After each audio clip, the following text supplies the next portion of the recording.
original piece called Breaking Good News, and you're watching it right now.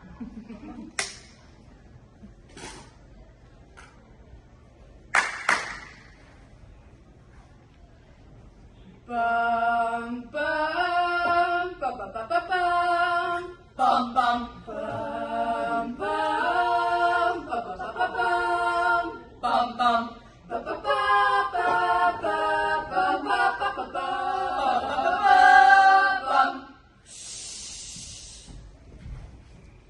Hello, I am Judge Judy, and welcome to my chambers.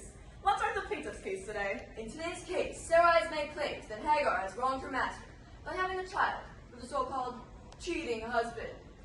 Plaintiff, why are you here today? Hagar has disrespected me as her master. She went behind my back and had a child with my husband. Defendant, let's hear your side of this. It was literally her idea.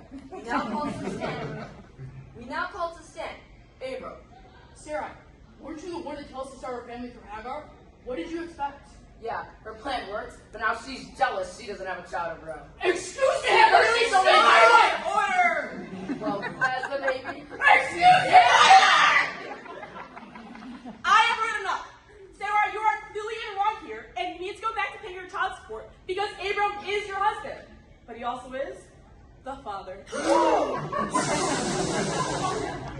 Judge Judy is brought to you by Christ alert. Have you fallen into sin and can't get up? Help! I have fallen into sin and cannot get up. That's why you need Christ alert. Don't just take my report. Let's hear it from one of our happy customers. Before I used Christ alert, I was a wretched Jezebel. But now, I know every time that I sin, when I sin and when I fall, I give Christ alert a call. Yeah, Christ alert! Christ alert. We interrupt your regular programming for breaking news. We bring you now to the Tower of Babel, where we see mass confusion and halted work. Let's go down to our news correspondents on the ground to get a feel for what's really going on. Hello, I'm your on-the-ground reporter. We were still trying to figure out what seized the building of this tower. We have gathered a couple of bystanders here to tell us what is going on. Hello, please tell me what has happened here. Put in the baño, madre casa! Je vais nager les piscines et marcher le chien. Beep boop, beep beep boop, beep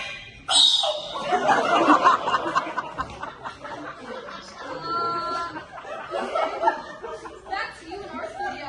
Well, that was confusing. Well, yeah, but let's send you over to our weather reporter for a weekday forecast. Today's weather appears to be a nice 75 clear skies. Make sure you go out and enjoy the cool Egyptian sands. Upcoming, we have water turning to blood. We have mass waves of lice. We have mass hailstorms. Ow! We have mass clouds of locusts. Now that's a new one for us here in Egypt. We also have a solar eclipse like darkness. And lastly, we meet with Pharaoh's firstborn son to see if he changed his mind on the Israelite slavery status. Thanks for joining us. Pause. Hang on. All these Old Testament stories seem to have a similar theme. God's people always seem to doubt his authority and try to do their own thing. Let's rewind and see how God uses these situations for his good. We see in the story of Sarah and Abram that God had promised Abram that he would be the father of many nations. But him and Sarai grew impatient and tried to speed up God's plan for their sake. Yet God still provided them Isaac. We see through the building and failure of the Tower of Babel that God's people attempted to build a tower to showcase their own glory. Through that, God confused their words. And today, we still see that in our many different languages. Sure, most of the time, we see a cycle of redemption, the Old Testament. But sometimes, we see lasting consequences for the mistakes and failures of God's people. Lastly, we see in the Israelite slavery the even acts of the templates of Egypt and the parting of the Red Sea by God.